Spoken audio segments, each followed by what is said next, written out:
喺我哋呢一度治療嘅過程入邊咧，除咗配合相應嘅 supplement 之外啦，同時間亦都需要戒口嘅。咁戒口戒啲咩咧？黃豆啦、果仁啦、茄科類。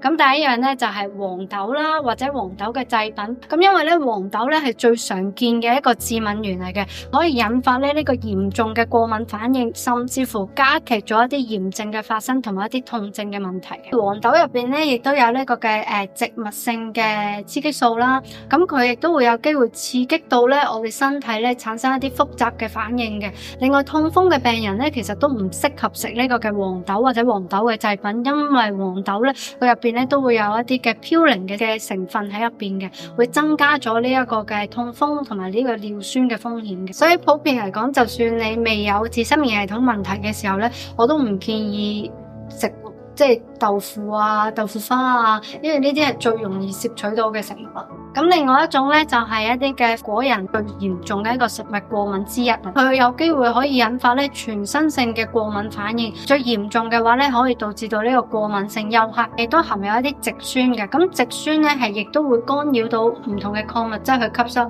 包括係我哋頭先講過最主要嘅一啲鐵質啊或者銅質啊嘅吸收係會被影響到嘅。咁另外一個大類咧就係一啲茄科類，都係一個容易致敏嘅一個嘅食物嚟嘅。佢有一種叫茄鹼，咁佢係一種天然嘅毒素嚟嘅，佢可以引發到我哋身體出現一啲炎症嘅反應。咁同時間咧，茄科類嘅植物入邊咧，亦都有一種叫生物鹼，係被認為咧佢係會加劇某一啲嘅敏感源同埋一啲炎症嘅產生嘅。